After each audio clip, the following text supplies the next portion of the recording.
Witajcie w Nowol Podcast. Dzisiaj Piotr Parczewski. Z jego studia wyjechały najlepsze kaski i motocykle wymalowane w customowy sposób. Dzisiaj Piotr opowie wam swoją historię. Dzień dobry, Piotrze, witamy cię w naszym studiu. Cześć Michale, dzień dobry wszystkim. Bardzo mi miło, że tutaj goszczę. Zacznijmy od samego początku, czyli jak do tego doszło, że aerografia stała się twoim sposobem na życie. A wiesz co, to musielibyśmy sięgnąć bardzo, bardzo daleko i to tak w wielkim skrócie, wspominając mamę, która mówiła jako mały chłopiec: Piotruś, idź sobie porysować, jak przychodziłem pomarudzić rodzicom w pokoje. Mamo, już nie mogę, 5 godzin rysuję. To był początek, od zawsze kredka, ołówek, bądź jakiś pisak w ręku. Lubiłem to. Potem się troszeczkę zestarzałem, doszedłem do wieku studenckiego. I cóż, no w domu zawsze aerograf leżał, ponieważ tata studiował ASP, więc ten aerograf gdzieś tam funkcjonował i od czasu do czasu po niego sięgałem, ale to były takie próby bardzo, że tak powiem, to delikatna przygoda, coś tam, wiesz, delikatnie zaczynałem malować, natomiast nic istotnego. Natomiast na pierwszym roku studiów znalazłem w Empiku magazyn Airbrush Action poświęcony sztuce malowania aerografem. I tak sobie pomyślałem, że to jest całkiem fajny pomysł. Motocykle, aerograf, motocykle kochałem, jak każdy zdrowy chłopiec. Wtedy jeszcze była to miłość platoniczna. Nie miałem, ale marzyłem. Natomiast połączenie sztuki z motoryzacją to było coś, co uważałem za zupełnie niezły pomysł. No i tak się, wiesz, zaczęło. Pierwszy kask gdzieś tam zrobiony pokątnie, potem drugi, a potem jakiś bug ze złomowca, no i pierwsze zlecenie, zaczęło się. A te pierwsze prace robiłeś dla kogoś, czy robiłeś to zwyczajnie, żeby siebie sprawdzić, zobaczyć, jak to wyjdzie? Wiesz co, historia jest dosyć fajna i dosyć śmieszna i taka, no ciekawa. W 98 roku, jak znalazłem ten pierwszy numer magazynu Airbrush Action, tam były artykuły krok po kroku, jak to powstaje. Amerykanie mają w zwyczaju tworzyć takie artykuły step by step, pokazując cały proces tworzenia projektu. I tak sobie pomyślałem, mówię, skoro Amerykanie coś takiego robią, to czemu by nie spróbować tutaj? Wziąłem aparat, zrobiłem zdjęcia, wiesz, kupiłem pierw bak na złomowcu takiej starej jawki, wymalowałem na nim taki projekt, odtworzyłem w zasadzie ten projekt, który Amerykanie pokazywali. To był taki płonący Feniks połączony z klasycznymi płomieniami, więc bardzo, bardzo fajna stylistyka, ciepła, dynamiczna. Zrobiłem sobie zdjęcia krok po kroku, jak to powstaje. I zadzwoniłem do redakcji magazynu Giełda Motocyklowa. To był taki magazyn miesięcznik, który się ukazywał, w którym były ogłoszenia odnośnie sprzedaży motocykli. Jeszcze internet wtedy ślamazarnie funkcjonował, więc papier królował. Pan z redakcji zapytał się, to znaczy powiedziałem, że profesjonalnie zajmuję się malowaniem aerografem. Lekka ściema, ale trzeba było coś tam nagadać. I zaproponowałem artykuł, że mam taki artykuł, jak powstaje właśnie taki projekt, czy byliby zainteresowani. No więc oczywiście entuzjastycznie usłyszałem: tak, jak najbardziej, proszę przysyłać, napisać jakiś tekst, puścimy. No i okazało się, że w październiku 98 roku pierwszy artykuł się ukazał. To były chyba 2 czy 3 strony w tym magazynie i od tego momentu, muszę ci powiedzieć, telefon zaczął dzwonić w zasadzie nieprzerwanie. Ja poprosiłem o to, ja nie chciałem z tego tytułu żadnego wynagrodzenia, bo za artykuł otrzymuje się jakieś tam pieniążki. Nie chciałem z tego tytułu żadnego wynagrodzenia, natomiast poprosiłem tylko o to, żeby były jakieś na mnie namiary. I wyobraź sobie, że zadzwonili do mnie goście z Torunia, ja wtedy studiowałem w Toruniu, zadzwonili do mnie goście z Torunia, że mają do zrobienia motocykl. No i pierw przyjechał taka Suzuki Savage, to wiesz, mały, nieduży motocykl. Okazało się, że był to motocykl testowy. Oni tak na próbę go, wiesz, przywieźli do zrobienia. Zrobiłem, wymalowałem grafikę. No i kolejny, no to jest jeszcze jeden do zrobienia. I się okazało, że jest do zrobienia Honda Valkyria. Zawieźli mnie gdzieś tam na toruńskie osiedle, na Rubinkowo bodajże. Otworzyli garaż i powiem ci, wtedy młody szczaw, ugięły mi się nogi i tak patrzę, mówię, stoi wielki, piękny motocykl, nówka, blaszka, wiesz, coś niesamowitego. No i że chcieliby to pomalować. Słuchaj, ja nie wiem, co ja wtedy miałem w głowie, bo tak mówię, dobra, okej, zrobimy to. Wiesz, wiara w sukces i to, że się uda, była po prostu nieograniczona. Przywiozłem te elementy, czy mi przywieźli te elementy do Elbląga, bo wtedy potem, wiesz, realizowałem to już w Elblągu. I wyobraź sobie, że ja 1,5 godziny siedziałem z takim dłutkiem, które tam wygrzebałem gdzieś u ojca w warsztacie, z takim dłutkiem, którym miałem zadrzeć szparunki, które były pod lakierem na tym motocyklu, żeby przygotować go do malowania. Ja 1,5 godziny się zastanawiałem, czy to zrobić, czy nie, bo mówię, jak zacznę, to już amen. Mówię, to będzie droga w jedną stronę. No i wiesz, i zadarłem, tak sobie myślę, matko droga, mówię, nie ma odwrotu, mówię, zabiją mnie. A wtedy, wiesz, wyobrażenie w głowie, mówię, zbóje. Kwadratowi, wiesz, motocykliści w skórach, zarośnięte gęby. Mówię, ja cię nie mogę, co to będzie? A dzisiaj to są moi serdeczni przyjaciele, którzy jak ten motocykl wtedy odbierali, stwierdzili, że jest czad. No nie? Czyli dobrze się skończyło. Ostatecznie. Dobrze się zaczęło i dobrze się skończyło. Co się skończyło? To się jeszcze nie skończyło, to trwa cały czas. Ale tak, przygoda rozpoczęła się w sposób niesamowity i magiczny. Już wtedy na samym początku, to są, wiesz, to są takie anegdotki z mojego życia zawodowego, jak i prywatnego, ale wyobraź sobie, oddając ten motocykl, jeden z chłopaków poprosił mnie, bo robiłem taki efekt kamienia, granitu popękanego, wiesz, i robiąc to nakrapia się miliony kropeczek drobnych farby i co jakiś czas poleci nieco grubsza plamka. Ja tą plamkę tak podświetliłem, bo tam takie 3 plamki mi poleciały na boku błotnika. Podświetliłem te plamki po to, żeby zrobić efekt głębi, takiego jakby, wiesz, dziurki w kamieniu. I jeden z tych drobiazg, to jest, wiesz, to jest wielkość w skali, powiedzmy tam na całym motocyklu, no, centymetra kwadratowego. To naprawdę drobiazg. I wyobraź sobie, że te chłopisko mnie tak bierze na bok i mówi, Piotr, mówi, chodź, tutaj są takie 3 jakby dziurki. Powiedz mi, czy to jest zrobione celowo, czy to przez przypadek? Ja mówię, nie, wiesz, tu mówię takie, chciałem zrobić efekt dziurek w kamieniu, to tak, to celowo. Tak się podniósł, klepnął mi w rękę i mówię, kurde, szacun, stary. I ja w tym momencie, te 24 lata temu, uświadomiłem sobie, jak ważny jest detal w tym wszystkim. Wiesz, i ten początek, ten pierwszy projekt, drugi, który przyszedł, on w zasadzie już nakreślił to, jak ja do tego wszystkiego podchodzę teraz. Mhm. Chciałbym wrócić do jednej rzeczy, o której tylko wspomniałeś, a moim zdaniem to jest jakiś etap w twoim życiu, który też zdecydował o tym, kim jesteś i gdzie jesteś, czyli o Toruniu i twoich studiach. Jak to się stało, że gość, który od małego bawił się kredkami, jednak wybrał prawo, co więcej, ukończył ten, no trzeba przyznać, jeden z najtrudniejszych kierunków, jakie można sobie w ścieżce edukacji wybrać. Jak to się stało?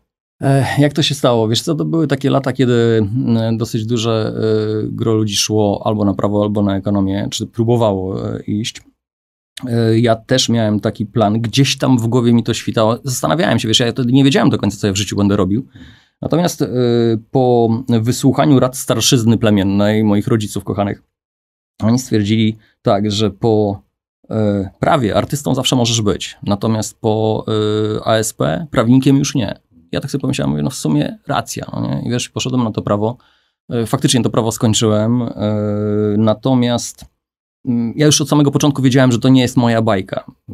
Robiłem to tak z takiego życiowego rozsądku, natomiast to nie była moja bajka. Ja nie czułem, że tak powiem, krawatu pod szyją, teczuszki i przekładania papierów. Choć po studiach przez parę lat, 4 czy 5 lat pracowałem gdzieś tam w zawodzie i w różnych instytucjach państwowych w związku z moim wykształceniem.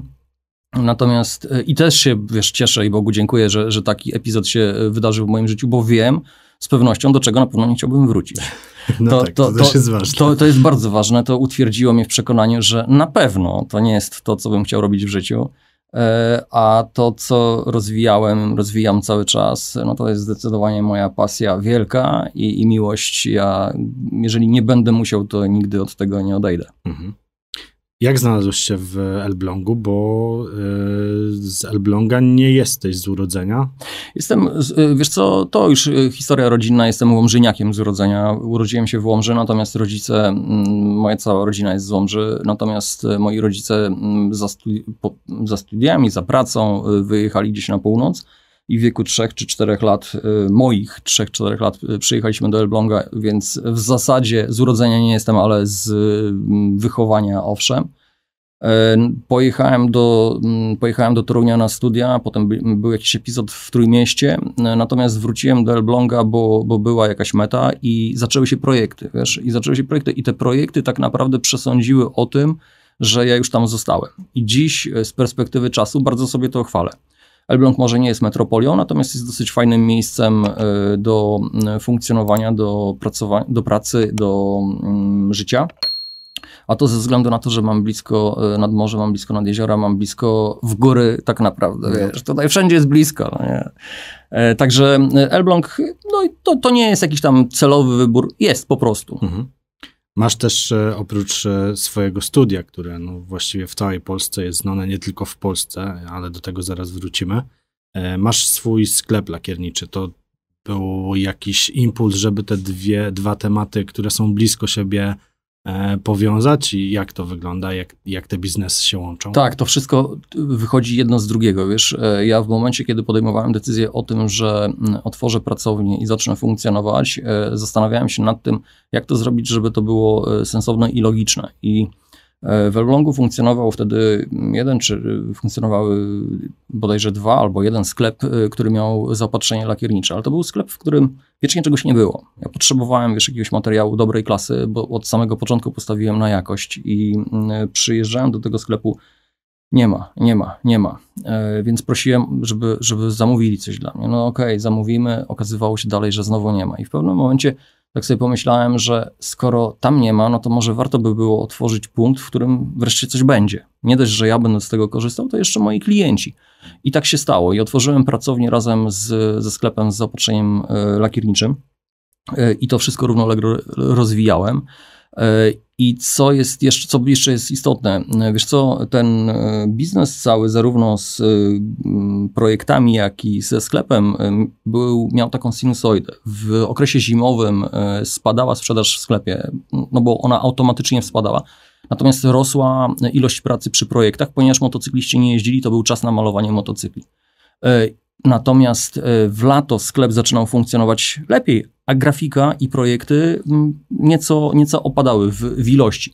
I to wszystko się, wyrównywało na poziomach i szło na jednym poziomie. Potem z czasem, mówię o 20 lat temu, nie?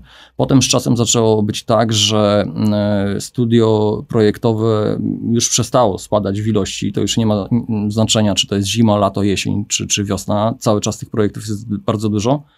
I sklep ma tam jakąś swoją sinusoidę, bo to jest tak jak to w handlu.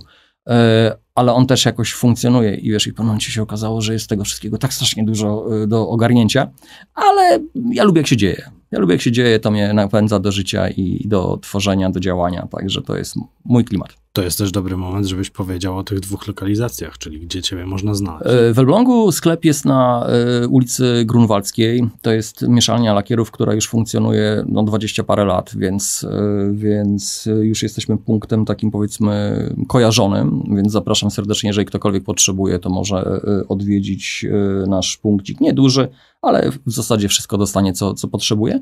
Natomiast pracownię mam na Malborskiej w Elblągu. To jest 2 ulice dalej, także jak moi kochani pracownicy Czarek i Angelika coś ode mnie potrzebują, to w ułamku sekundy mogę się znaleźć, pomóc. Także Elbląg zaprasza. Zapraszamy serdecznie. Wejdźmy może głębiej w tą aerografię. Jak uważasz, to jest jakiś element sztuki, czy to sztuka w ogóle? Mówiliśmy o tym, że wyszedłeś od dzieciństwa i tego, że Piotrek, weź sobie kredki i się pobaw. Dzisiaj to już jest zupełnie inny poziom i pytanie do ciebie, czy właśnie w ten sposób to postrzegasz, że twoja robota to jest jakiegoś rodzaju sztuka? Wiesz co, pewnie jest to jakaś forma sztuki, to trzeba to ująć, natomiast ja nie traktuję siebie jako artysty, może w ten sposób. Ja się traktuję jako bardzo dobrze wykwalifikowanego rzemieślnika, który potrafi zrobić dobrą robotę. Natomiast z pewnością ten dar od najwyższego trzeba mieć, żeby to robić. Więc jest w tym artyzm, bo ten artyzm przejawia się w wielu rzeczach. On się przejawia nie tylko w wykonaniu tego i zakomponowaniu, ale również w pomyśle, który jest bardzo istotny w tym wszystkim, bo ja te pomysły gdzieś tam z tej swojej głowy wyciągam i coraz to nowe tworzę. Także na pewno jest to podszyte artyzmem w takiej czy w innej formie. Ja natomiast siebie samego traktuję jako bardzo, bardzo dobrze wykwalifikowanego rzemieślnika. Co jest ciekawe, rzemieślnika, który jest znany po pierwsze w Polsce bardzo dobrze moim zdaniem. Ja wiem, że to zawsze trudno odpowiedzieć na komplement tego rodzaju, no ale wszyscy cię znają. 2, masz wielu klientów z zagranicy. Jak myślisz, jak ta twoja rodzima sława przeniosła się na rynki innych krajów? Wiem, że na przykład ze Skandynawii miałeś sporo projektów, które realizowałeś. Gdybyś mógł opowiedzieć o tych europejskich działaniach i skąd się to wzięło? Wiesz co, ja powiem ci tak, moja polityka osobista jest taka, że skupiam się przede wszystkim na rynku polskim, ze względu na to, że jestem patriotą w tym, co robię. Lubię robić dla klientów rodzimych tutaj z Polski. Celowo nie wychodzę jakoś bardzo mocno na zachód czy na świat. Wynika to tylko i wyłącznie z tego, że ja mam tak bardzo dużo projektów w Polsce, że to już jest dla mnie satysfakcjonujące i niesamowite.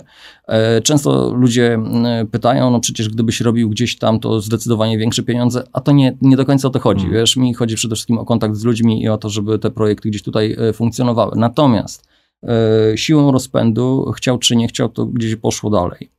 I rzeczywiście zacząłem realizować projekty dla klientów z zagranicy również. To jest jakiś tam procent moich zleceń, ale przychodzą projekty zarówno ze Szwecji, z Norwegii, z Danii, z Niemiec troszeczkę mniej. Czasami się coś zdarza, ale Niemcy są jakieś takie wycofane, jeżeli o to chodzi. Natomiast Portugalia, najdalsze projekty były ze Stanów czy z Singapuru. O Singapuru ciekawy temat, co się okazało. Pisze do mnie człowiek z Singapuru, że śledzi mój profil na Facebooku, bardzo mu się podobają projekty i chciałby sobie zrobić u mnie Harley'a. No, ale pierwsza myśl taka, która ci przychodzi do głowy, no dobra, no fajnie, miły facet, okej, chciałby, ale gdzie z Singapuru do Polski, no gdzie zrobić? A ja mówię, że oczywiście, możemy, czy mógłbym przygotować projekt, wizualizację komputerową? Ja mówię, tak, z tym, że zasada jest taka, że przygotowuję to po otrzymaniu elementów, które mają być malowane. Jest to dla mnie równoznaczne z podjęciem współpracy po to, żebym nie musiał tego projektu robić na pusto. I co się okazuje? A mówimy o takiej konwersacji na żywo, wiesz, przez Messengera. I co się okazuje? Okazuje się, że facet odpisuje, że okej, dobrze, w porządku, to podaj adres, na jaki mam to wysłać. No ja mówię, no dobra, no to tu jest, proszę bardzo, adres firmowy, możesz to wysłać. Dobra, okej, to dziękuję. I 15 minut później, dosłownie 15 minut później, otrzymuję SMS-a z FedExu, wiesz, że zostało przyjęte zgłoszenie o numerze takim. FedEx tam będzie odbierał paczkę od klienta w Singapurze. Ja mówię, o kurczę, niesamowite. No i co? I przyszła paczka do Polski 2 czy 3 dni później. Elementy od Harley'a przyjechały z Singapuru. Leżały 2 tygodnie na odprawie celnej. No, żeśmy się trochę spocili, kurczę, ale i ja, i klient, bo okazało się, że wiesz, że tam były jakieś hakerskie zabiegi i system padł i ta paczka gdzieś była, ale do końca nie wiadomo było gdzie, wiesz, już byliśmy, kurczę, przerażeni, że to nie daj Panie Boże, mówię, zniknie w tym kraju, no ale dzięki Bogu, wiesz, dojechało. Zrobiłem ten projekt, to były takie klasyczne płomienie poprzeplatane sobą w zielonych odcieniach, bo to Azja, zieleń w Azji to jest dobry kolor, w związku z tym taki niestandardowa kolorystyka dla Europy, natomiast dla nich bardzo przyjazna. Zrobiłem ten projekt w taki sposób, że krok po kroku wszystko pokazywałem, kręcąc filmiki, robiąc zdjęcia. Chciałem facetowi pokazać, jak wygląda jego projekt od samej podszewki w Polsce do samego końca. I co się okazało? Zrealizowałem ten projekt, był zachwycony, bardzo mu się to podobało. Odesłałem te elementy do Singapuru, wszystko zostało załatwione jak należy. I zapytałem się go o zdanie, wiesz, jak już dostał to. Poprosiłem go, żeby określił się, czy to jest tak jak trzeba, czy tego się spodziewał. No więc stwierdził, że realizował projekty w Stanach, realizował projekty w Japonii, realizował projekty bodajże w Kanadzie, rozsyłał te rzeczy w różnych miejscach. I realizował projekt w Polsce. I mówi, nigdzie nie było tak sprawnie, tak miło i tak profesjonalnie jak w Polsce. Więc no, czuję się w jakiś sposób usatysfakcjonowany i doceniony z tego tytułu. Szczególnie, że pół roku później przyszedł kolejny projekt od niego. Więc wiesz, to już o czym świadczy. No tak, jeśli wraca. Jeśli wraca, to jest to fajne. A no to takie miłe, wiesz. Potem jakieś projekty, mówię właśnie z Portugalii, ze Stanów. No słuchaj, no tutaj akurat dla naszego rodaka, który w Stanach, w San Francisco siedzi, ale motocykle Indian 4 z 36 roku, no to jest, wiesz, biały kruk wśród motocykli. No tak. I to też wszystko przyjechało stamtąd, tam wróciło. Fajnie, dzieje się. Fajna robota. Od ponad 2 lat jesteś zaangażowany w nasz nowolowy projekt Novol Art Care.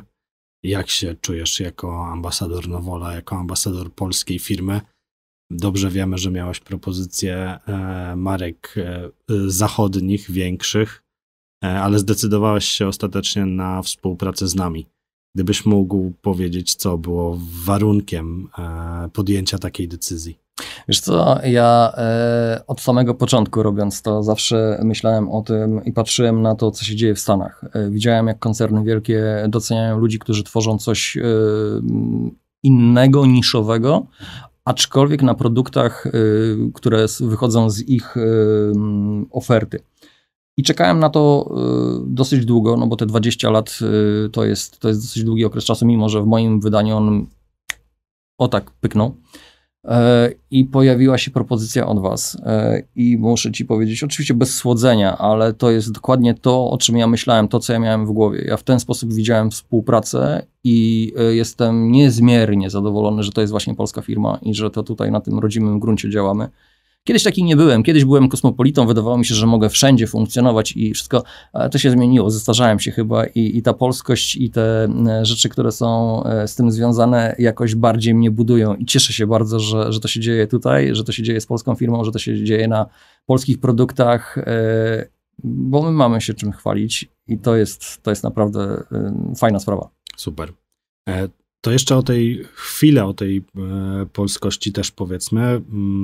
Lakierowałeś kaski i motocykle wielkich polskich gwiazd sportu i estrady, można powiedzieć. Powiedz, jak wyglądają takie współprace? To jest tak, że sam sportowiec czy sama gwiazda się do ciebie zgłasza, czy to już jednak jest ten poziom, że zgłasza się do ciebie agencja i to z agencją musisz rozmawiać? Jak to wygląda tak w technicznej otoczce? A to bardzo różnie. To zależy od tego, z kim współpracuję. Jeżeli mówimy o moich ulubionych sportowcach, zawodnikach, takich na przykład jak Kamil Stoch, to Kamil dzwoni osobiście i te tematy ogarniamy razem i bardzo sobie to chwalę, że to jest kontakt bezpośredni. Zresztą uwielbiam kontakt z ludźmi, więc to jest dla mnie jakby podstawa tego wszystkiego, bo ja wtedy jestem w stanie wyczuć to, co tak naprawdę właściciel kasku czy motocykla ode mnie oczekuje. Natomiast oczywiście zdarzają się również projekty, które są realizowane poprzez pośrednictwo jakichś firm czy agencji PR-owych, które są odpowiedzialne za tego typu rzeczy i taka sytuacja miała miejsce w przypadku Roberta Kubicy i projektu na rocznicę Bitwy Warszawskiej. Więc tutaj musiałem jakby zrealizować narzucone odgórnie oczekiwania, co też się stało. Natomiast w znakomitej większości to jest bezpośredni kontakt i to jest wspaniałe. To jest naprawdę wspaniałe. Także i zresztą staram się, żeby taki kontakt był utrzymywany. Ja nie do końca lubię, współpracować z pośrednikami, bo pośrednik robi to zazwyczaj, bo musi, bądź bo chce na tym zarobić. Natomiast ja tego w ten sposób nie traktuję. Dla mnie to jest bardzo osobiste i te projekty, które powstają, one muszą mieć jakąś duszę właściciela i to jest dla mnie najistotniejsze. Natomiast to cała reszta to jest tylko dodatek, który z tym się wiąże. No właśnie chciałem też dopytać o to, jak to wygląda. Czy ty robisz sobie z tym przyszłym właścicielem projektu jakiś wywiad środowiskowy i pytasz go, co on by tam chciał mieć, jakie ma zainteresowania i co mógłbyś umieścić na tych grafikach, żeby to faktycznie oddawało tą jego duszę i to, jak on postrzega świat, czy jednak próbujesz czasami wrzucić coś swojego, co uważasz, że będzie pasowało do tego danego inwestora, powiedzmy. To jest miks tego wszystkiego, wiesz. Ja oczywiście nie zrealizuję projektu, jeżeli właściciel mi narzuci wszystko, a ja uznam, że jest to do bani, że to się nie klei. Ale to mówisz stanowczo nie i tak, kończymy? Już w tym momencie tak. Okay. Znaczy nie kończymy. Ja oczywiście bardzo jasno określam, że to z tym i z tym i z tym i z tym to jest temat na 5 projektów, a nie na jeden i staram się wytłumaczyć, dlaczego to nie będzie grało. Natomiast na szczęście nie zdarza się to zbyt często. Natomiast ja działam jak kiedyś pracownicy Urzędu Bezpieczeństwa, wiesz, zapalam taką żarówkę przed klientem i wyciągam z niego informacje. Oczywiście śmieję się, ale przy kawie bądź przez internet, w zależności od tego, jaka jest interakcja, staram się wyciągnąć maks informacji z człowieka na temat tego, co w nim siedzi, co on lubi, bo wiesz, to jest tak, z tymi projektami ludzie coś chcą, nie do końca wiedzą co, no nie? Natomiast nie mają pojęcia tego, jak wielki potencjał siedzi w ich życiu, w ich historii. I jeżeli ja jestem w stanie wyciągnąć jakieś tematy, jakieś rzeczy, które oni lubią, jakieś ich pasje, historie, zdarzenia, incydenty, różne rzeczy i w to w jakiś ciekawy sposób wkomponować w projekt, no to wtedy rodzi się historia w projekcie, historia właściciela. I wyobraź sobie, że ten właściciel odkłada, powiedzmy, jedzie na przykład motocyklem na jakąś imprezę, czy na objazd, na jakąś wycieczkę dłuższą, dojeżdża na przykład do karczmy albo do jakiegoś hotelu, gdzie odkłada kask już wieczorem na stół, żeby napić się piwa, czy kawy, czy herbaty. I nagle pada pytanie, a słuchaj, a czemu masz, co tu jest na tym kasku? I wiesz, i zaczyna się opowieść. I właściciel ma możliwość opowiedzenia poniekąd swojej historii zawartej w tym projekcie. Jeżeli coś takiego się dzieje i ludzie zaczynają o tym rozmawiać, to jest dla mnie absolutny sukces i to jest właśnie to, do czego zmierzam. Żeby w tych projektach była zawarta historia. I tak samo jest ze sportowcami, tak samo jest nazwijmy to z gwiazdami, bo te gwiazdy, ci sportowcy to są dokładnie tacy sami ludzie jak wszyscy my. Oni się absolutnie niczym nie różnią, tylko tym, że akurat znaleźli się w takim momencie życiowym, że pełnią taką, a nie inną funkcję. To czy ktoś jest panem prezesem, czy panią sprzątaczką, to wiesz, to nie ma kompletnie żadnego znaczenia. No nie? Ma znaczenie tylko i wyłącznie jakim jest człowiekiem i jaka historia w nim siedzi. Masz takie wrażenie, że często nie mamy świadomości dokładnie tej historii, o której powiedziałeś, czyli to dopiero ty bawisz się w takiego psychologa, który wyciąga te smaczki, które można by umieścić na jakimś przedmiocie? No tak to działa. Powiem ci, że tak to działa z perspektywy tych lat. Wiesz, mógłbym sobie kozetkę postawić w biurze i położyć tego właściciela jednego czy drugiego i w ten sposób to działa. Wiesz, ja miałem takie projekty, o których ludzie by w ogóle nie pomyśleli. Wiesz, to były projekty związane z jakimiś tam przykrymi sytuacjami w życiu, ale sytuacjami, które miały miejsce. I na przykład, wiesz, to realizowaliśmy, więc ja rzeczywiście w ten sposób działałem. I zresztą miałem też takie sytuacje, gdzie ludzie potem mi mówili, że to było dla nich jakieś przeżycie takie zupełnie inne. To nie spodziewali się tego. Oni przyjechali pomalować kask czy motocykl, się okazało, że ja wyciągnąłem z nich zupełnie inne uczucia, odczucia, emocje. Fajne to jest, to znaczy fajne.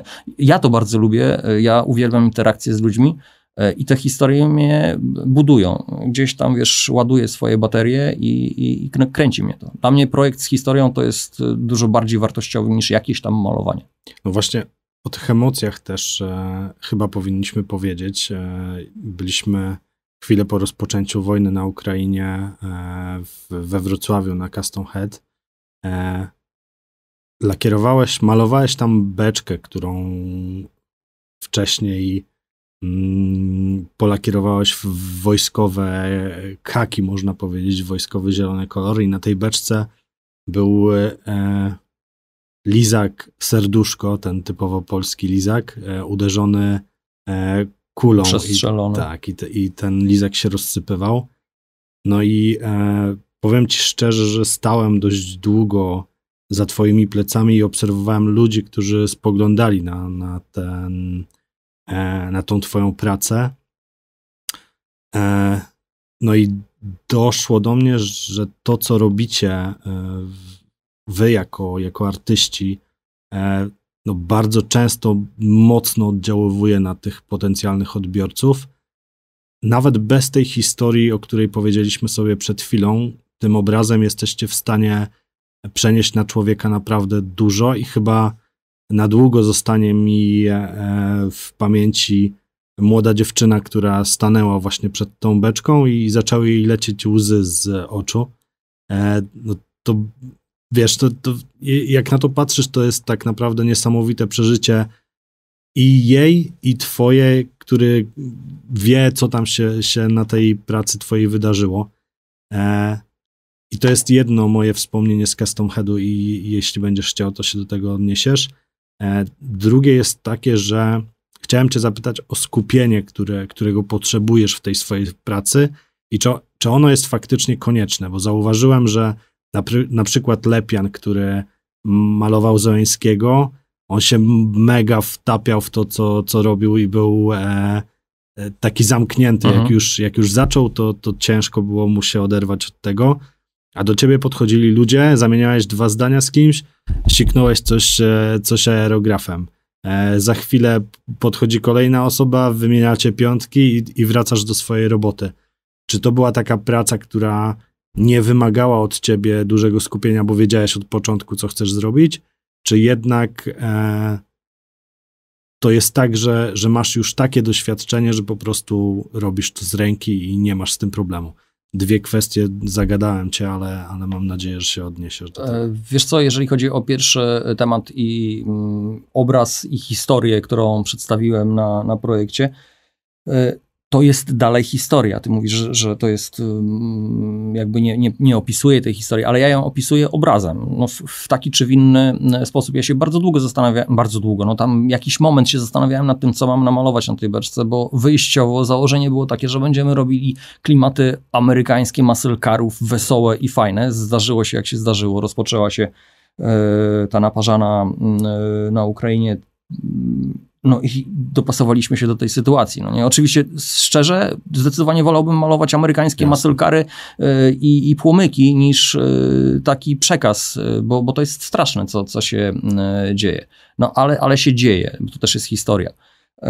I tak się zastanawiałem bardzo długo nad tym, jak to połączyć. Ja wiem, że to może nie są, wiesz, klimaty typowo motoryzacyjne dla chłopów z brodami i takiej imprezy, no ale tak chciałem to przedstawić. Nie miałem okazji zobaczyć dziewuszki, o której mówisz, choć jak to powiedziałeś, to zjeżyły mi się włosy na rękach i tak to działa właśnie na mnie również. Wiesz, to są emocje w 2 strony. Jeżeli ja jestem w stanie wzbudzić jakiekolwiek emocje, czy one są pozytywne, czy negatywne, w zależności od tego, no, czego dotyczy projekt, to jest to dla mnie bardzo fajne, że ludzie to odbierają w ten sposób. Najgorsze by było, wiesz, takie jałowe przechodzenie koło projektu. No fajne, okej, dzięki, ale fajne, nie fajne, no jest, no nie? Natomiast jeżeli te emocje się rodzą, to jest to niesamowite, ale te emocje się rodzą w 2 strony, wiesz, to jest bardzo połączone, to jest takie naczynie, to jest taki układ połączony, gdzie te emocje oddziaływują również na mnie. Ja to bardzo mocno czuję, zresztą ja w ogóle wychodzę z założenia, że ta energia gdzieś tam krąży i w zależności od tego, jaka ona jest, czy ona jest pozytywna, czy negatywna, to taka wraca do nas. Ja staram się dawać, jak tylko mogę, energię pozytywną, bo uważam, że ten świat tak powinien być skonstruowany. Więc wracając do tematu, te projekty powstają celowo, są tak przygotowywane, to też jest jakiś tam proces, który ja sobie przemyślałem, zastanowiłem się, jak to zrobić. Natomiast jeżeli chodzi o to, co mówisz, czy skupienie i praca, czy mi to przeszkadza, czy nie przeszkadza. Wiesz, ćwierć wieku prawie, no nie, ćwierć wieku ja się tym zajmuję, więc ja już się wielu rzeczy nauczyłem. Tutaj w tym temacie niewiele rzeczy może mnie zagiąć. Ja naprawdę mam dosyć duży bagaż doświadczeń, jeżeli o to chodzi. Natomiast oprócz tego wszystkiego ja cały czas mam kontakt z ludźmi i ja nauczyłem się pracować przy ludziach. Mi to w ogóle w niczym nie przeszkadza. Od lat jeżdżę na różnego rodzaju imprezy, targi, spotkania, więc mam okazję pracować przy garstce bądź przy tłumach. Poza tym jeszcze jestem też szkoleniowcem, bo prowadzę kursy, więc muszę potrafić otworzyć się na ludzi przy swojej pracy. Nie mogę się zamknąć. Oczywiście, wiesz, jeżeli te projekty realizuję w 4 ścianach swojej pracowni, to ja sobie włączę fajną muzę, zaparzę sobie dobrą kawę i w ciszy i spokoju gdzieś tam jestem skupiony w tym swoim świecie. Wtedy godziny lecą jak minuty, to jest, wiesz, to jest taki fajny, przyjemny proces.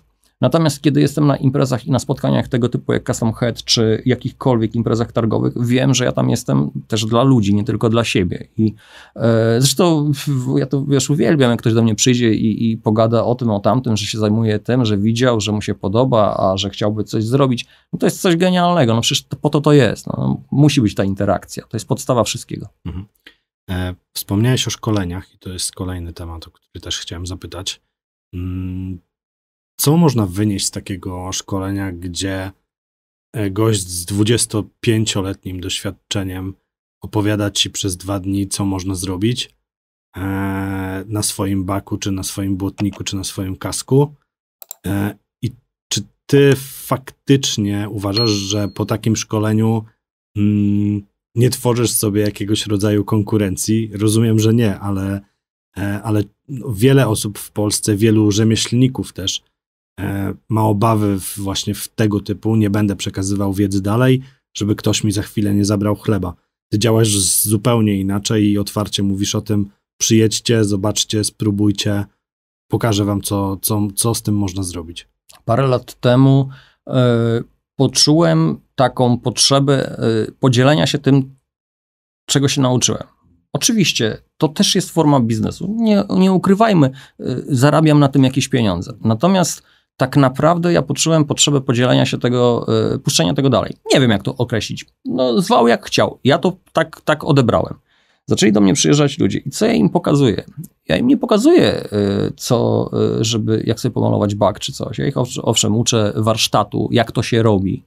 Natomiast ja od samego początku im wszystkim mówię o tym, że ja was nie nauczę smaku, ja was nie nauczę poczucia estetyki. To musi być w was i to w was jest w takim czy w innym stopniu. Ja was mogę nauczyć warsztatu i wy tego warsztatu się u mnie nauczycie, jeżeli będziecie chcieli. Natomiast ja im pokazuję jeszcze inną rzecz, taką bardzo istotną i co mnie bardzo cieszy. Ja już parę życiorysów wywaliłem do góry nogami. Wyobraź sobie, że przyjeżdżali do mnie ludzie, którzy prowadzili przez 20 czy 30 lat jakąś działalność usługową. Stwierdzili mój serdeczny przyjaciel w tej chwili, pan Marek, który przyjechał i powiedział mi: Piotr, ja już mam dość robienia mebli i takich rzeczy, ja chciałbym coś innego robić. Przyjechał do mnie na 1, 2, 3 kurs, a w tej chwili funkcjonuje, działa, maluje motocykle, odbudowuje te motocykle, sprzedaje, wiesz, ma codziennie uśmiech na twarzy.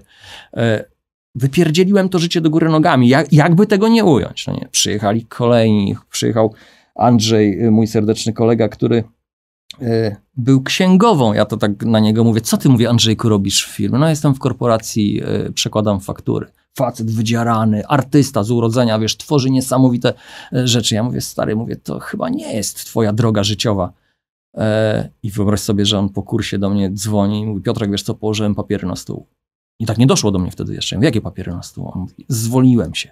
Ja mówię: matko boska, mówię, co to będzie? Mówię, kurde, mówię czy to na pewno, czy słusznie, wiesz, ja wtedy jeszcze nie wiedziałem, ale w tej chwili już wiemy, że to była absolutnie słuszna decyzja i ten impuls, wiesz, ja często słyszę hasło, że ja potrzebowałem impulsu, no nie? I wiesz, i ludzie wywalają do góry nogami swoje życie i nagle się okazuje, że są szczęśliwi, wiesz, że zaczynają robić to, co im się podoba, zupełnie inaczej do tematu podchodzą. Ja tych ludzi staram się nauczyć tego, że to wszystko może funkcjonować, to wszystko może działać na ich zasadach, takich, a nie innych, tak jak oni sobie to określą. Wszystko jest oczywiście uzależnione od determinacji, od tego, jaką ilość pracy i energii w to wszystko włożą.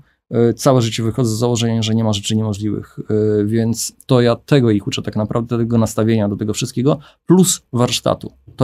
Więc to nie jest kurs stricte określony na to, że tutaj bierzemy aerograf, malujemy i koniec. Nie. To tutaj jeszcze, wiesz, w ogóle to wszystko się dzieli tak naprawdę 50-50 na to, jak ty poprowadzisz to wszystko i jak ty będziesz to robił. Czyli ten warsztat, technika twoja, musisz ją dopracować, musisz być znakomity, musisz być coraz lepszy, musisz być perfekcyjny, ale musisz też bardzo sensownie i mądrze to wszystko prowadzić, żeby mieć dla kogo malować. Bo co z tego, że będziesz, wiesz, Michałem Aniołem w swojej dziedzinie i jak nie będziesz miał zleceń, będziesz to robił tylko dla siebie? No nie, to nie o to chodzi. Wiesz, najbardziej energetyczne i motywujące w tym wszystkim jest to, jak oddajesz ten projekt i widzisz takiego banana na twarzy właściciela i on jest szczęśliwy, no nie? To nikomu do niczego nie jest potrzebne. To jest tylko po to, żeby zaspokoić jakąś swoją wewnętrzną potrzebę, że chciałbym mieć coś innego. Ale to jest taka potrzeba, która daje nam radość. No tak, można powiedzieć, że to jakiegoś rodzaju dobro luksusowe. Zdecydowanie tak. Zdecydowanie tak. Ja od samego początku też mówię, że to malowanie, ta moja praca tak naprawdę, szczerze, między Bogiem a prawdą, nikomu do niczego nie jest potrzebna, bo ty nie musisz mieć motocykla pomalowanego, bo ten motocykl niepomalowany również będzie jeździł. Mhm. Ale wiesz, Dziewczyny kupują sobie szpilki, dziewczyny kupują sobie kolejną torebkę, a my faceci co sobie możemy? No to jak już mamy ten motocykl, to sobie zrobimy coś indywidualnego, szczególnie, że motocykliści są indywidualistami bardzo dużymi. Sportowcy również. A jak podchodzisz do tekstu, który w Polsce jest bardzo popularny, czyli Panie, dlaczego tak drogo? I gdybyś od razu wyjaśnił, bo to ma swoje też techniczne podstawy, odpowiedź na to pytanie, dlaczego tak drogo, gdybyś od razu wyjaśnił, dlaczego aerograf musi kosztować. To znaczy muszę to podzielić na dwie części. Pierwsza rzecz, bardzo skutecznie i bardzo szybko ukróciłem tą grupę klientów, która pyta za ile i dlaczego tak drogo. To pytanie u mnie praktycznie w ogóle nie pada. Natomiast pytanie o cenę jest gdzieś tam na samym szarym końcu. Na początku jest, co możemy zrobić, jak możemy zrobić, kiedy to możemy zrobić, jakby to wyglądało, czy możemy się spotkać, czy możemy pogadać na ten temat. A przy okazji, a ile to w ogóle będzie kosztowało? To jest w ten sposób. Natomiast druga część tego wszystkiego, dlaczego tak drogo? Jeżeli można w ten sposób powiedzieć, no to jest w ogóle kwestia bardzo względna, drogo. No, dla jednego drogo, dla drugiego niedrogo. Natomiast to nie jest robota bez obrazy fizyczna. To nie jest tak, że bierzesz pistolet, malujesz i to jest koniec. No nie? Oczywiście, żeby pomalować, to też trzeba umieć, to też trzeba być fachowcem. Natomiast tutaj jeszcze musimy włożyć, jakiś proces myślowy, musimy to zakomponować, to się musi wszystko zgrać, to musi wyglądać, więc to nie jest takie zwyczajne i tak naprawdę, może nie zabrzmi to zbyt skromnie, ale nie każdy jest w stanie to zrobić. To jest jakiś promil ludzkiej populacji ma ten dar do realizowania takich projektów. Jedni będą mieli dar do śpiewania i grania, inni będą mieli dar do projektowania, malowania. Ja mógłbym na przykład zaprojektować czy namalować piosenkę, ale w życiu bym jej nie zaśpiewał, bo nie chcielibyście tego usłyszeć. To jest, więc najwyższy mi dał dar do tego. Są tacy, którzy mają wiele tych darów, co jest niesamowite. Także to w ten sposób wygląda, więc tutaj pytanie, drogo, niedrogo, nie, ono w ogóle nie powinno padać. Jest cena jakaś tam za to, co robisz, albo ją akceptujesz, albo jej nie akceptujesz i nie dyskutujesz na ten temat. Zresztą ja nie dyskutuję, ja się, że tak powiem, u mnie nie ma negocjacji cenowych. Bardzo mi przykro. Przyjęliśmy do wiadomości w takiej razie. Twoim głównym narzędziem pracy jest aerograf. Gdybyś mógł dla tych naszych słuchaczy, którzy nie są tak zaawansowani jak ta cała otoczka lakierników, którzy na pewno wiedzą, o co chodzi, gdybyś mógł powiedzieć, czym aerograf różni się od takiego standardowego pistoletu lakierniczego, no i jak działa, dlaczego to narzędzie w takiej minimalistycznej formie, bo często nie większe od długopisu, sprawdza się w twoim zawodzie, właściwie dlaczego jest konieczne, żeby cokolwiek zrobić? Najprościej mówiąc, aerograf to jest taki mikropistolet lakierniczy, który, tak jak powiedziałeś, przypomina trochę długopis. Działa na zasadzie atomizacji farby poprzez sprężone powietrze, które wylatuje doprowadzane wężykiem ciśnieniowym do aerografu. Różnica polega jeszcze na tym, że spust jest od góry, a nie na zasadzie cingla, jak w pistolecie lakierniczym. I to są różnice, które są widoczne na pierwszy rzut oka. Natomiast dlaczego takie urządzenie i dlaczego aerograf? Aerograf to jest urządzenie, które pozwala bardzo precyzyjnie malować. To znaczy jesteś w stanie pociągnąć kreskę, która będzie miała szerokość niemalże włosa przy takich bardzo precyzyjnych aerografach, po nieco szerszy strumień, który daje możliwość cieniowania, tworzenia miękkich, fajnych form. I to jest właśnie niesamowita cecha aerografu, że jesteś w stanie malować bardzo precyzyjnie, a jednocześnie jesteś w stanie uzyskać tą miękką formę, która pozwala ci tworzyć wspaniałe przejścia kolorystyczne, tonalne. Oczywiście jest to też jakaś zmora tego urządzenia, bo żeby się tego nauczyć, no to też trzeba trochę, że tak powiem, włożyć energii w to wszystko, ale jak już opanujesz podstawę działania tego sprzętu, to po moich kursantach widać, że się da i to zupełnie skutecznie, no to potem już się zaczyna tworzyć magia i aerograf daje naprawdę bardzo duże możliwości, jesteś w stanie tworzyć wyjątkowe projekty.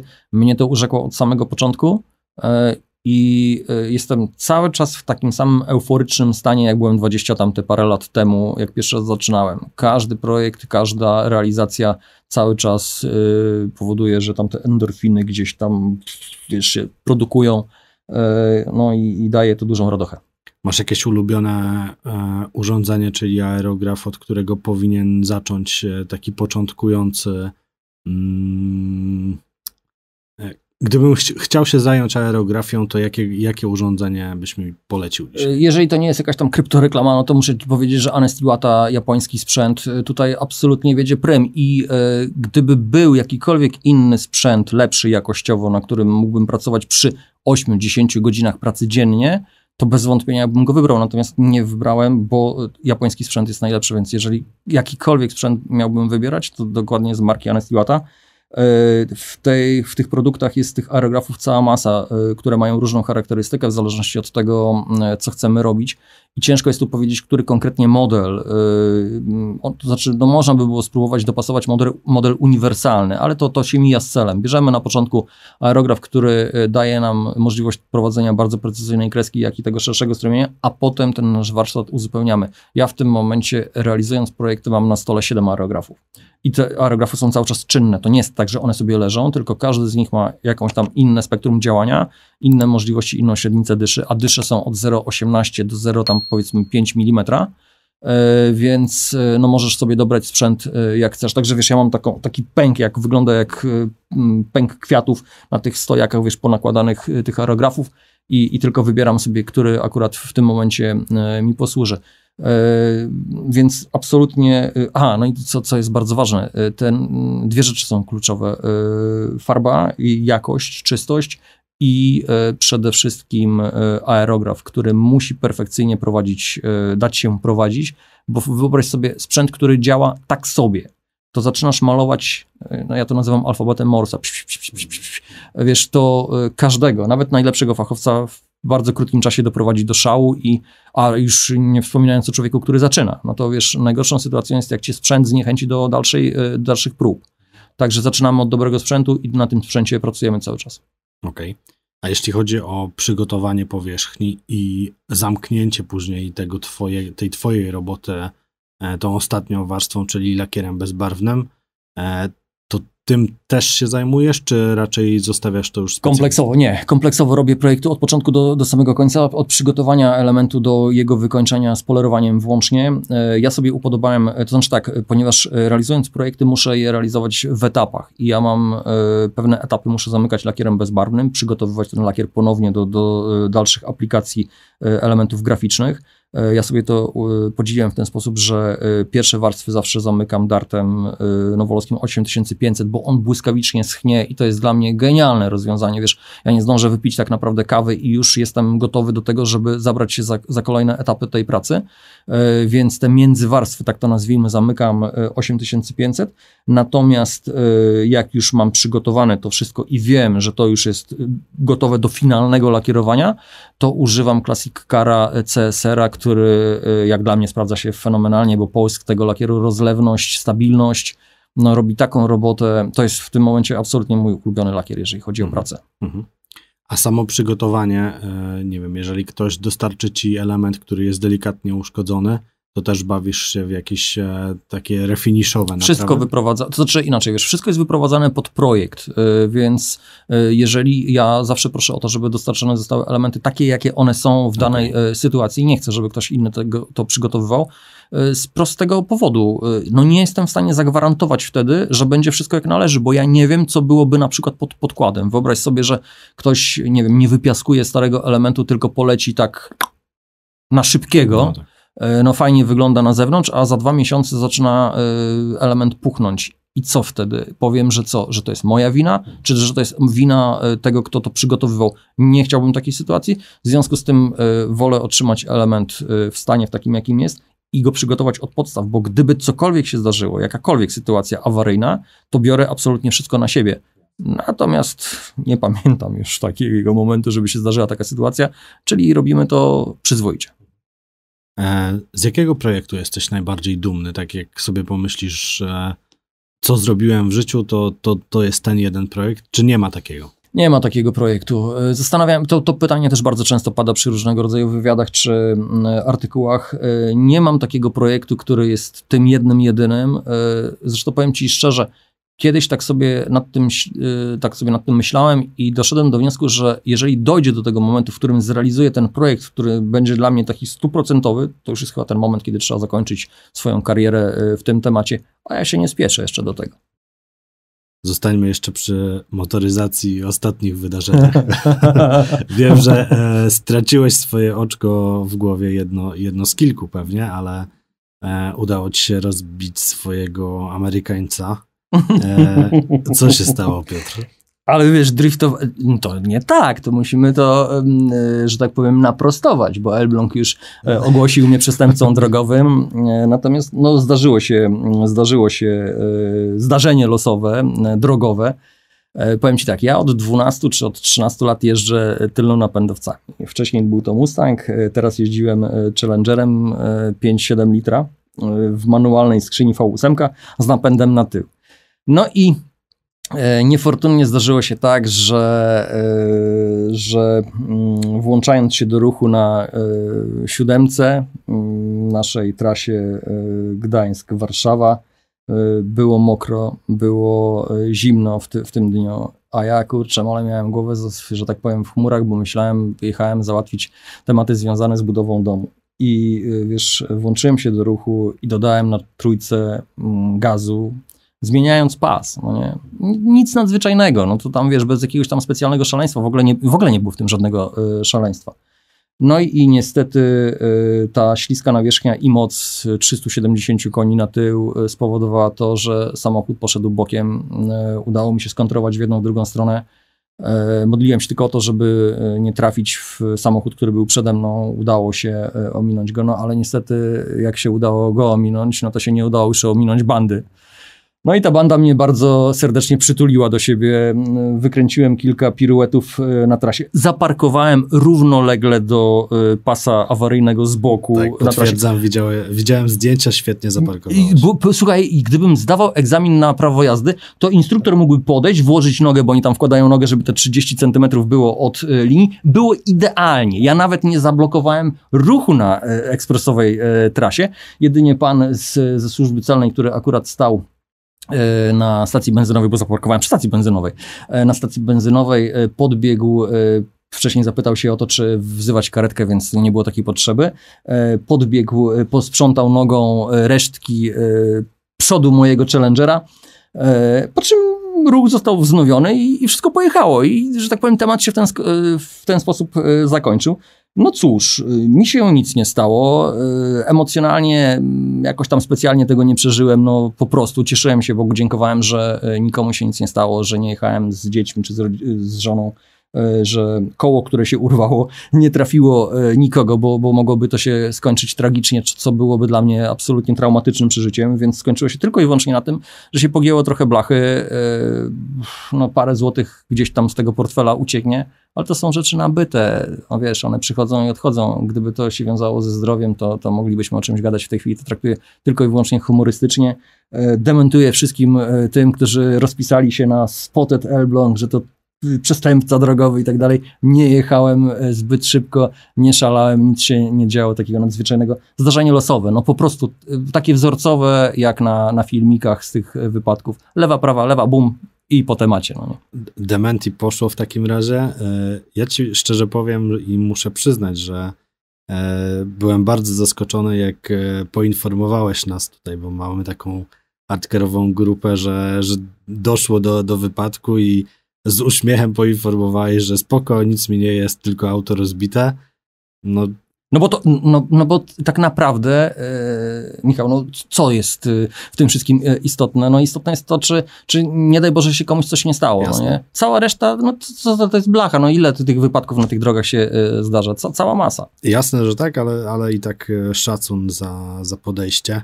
Masz jakiś plan, co dalej? Będziesz restaurował swojego Challengera, czy jednak... Nie mogę tego oficjalnie mówić, bo żona ten wywiad będzie oglądała, a ona już mi powiedziała jasno i wyraźnie, koniec z amerykańskimi mocnymi silnikami.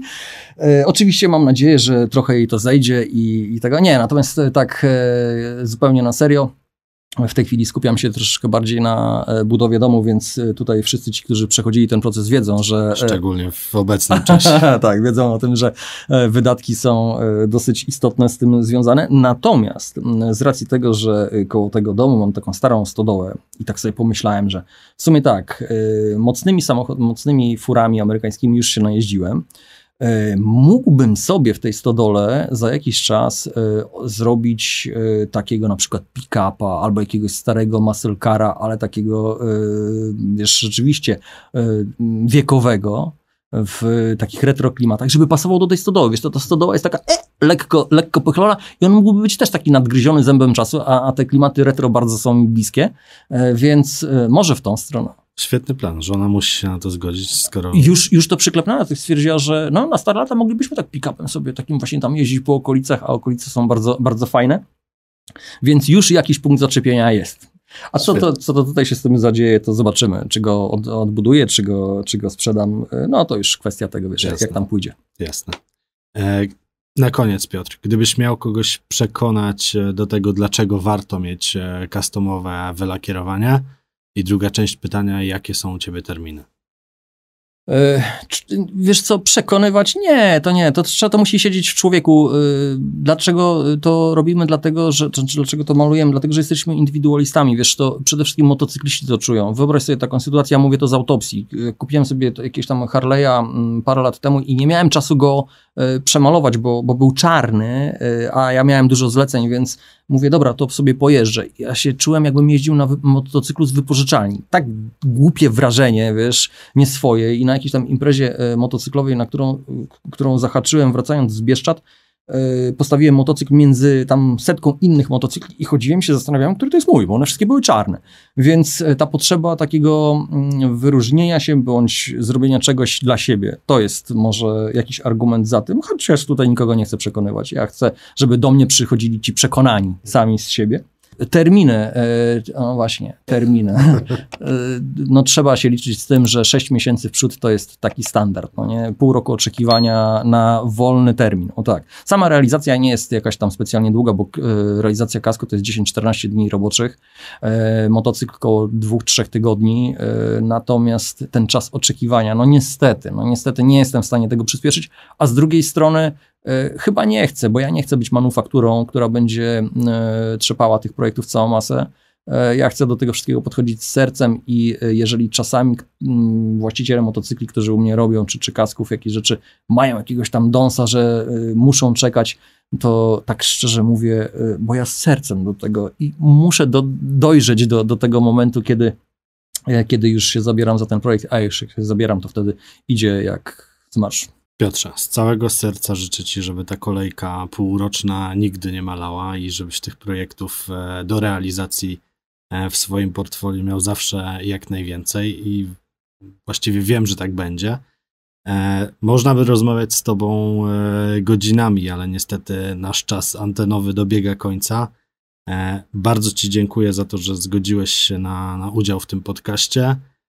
Mam nadzieję, że jeszcze będziemy mieli możliwość rozmowy takiej dostępnej dla wszystkich. Was serdecznie zapraszamy do subskrybowania naszych kanałów. Oglądajcie nas, #Nowolartker na Facebooku. Będziecie mogli zobaczyć pracę i Piotra, i pozostałych chłopaków z teamu. Serdecznie dziękuję. Dziękuję bardzo. Pozdrawiam was serdecznie. Trzymajcie się. Dziękujemy.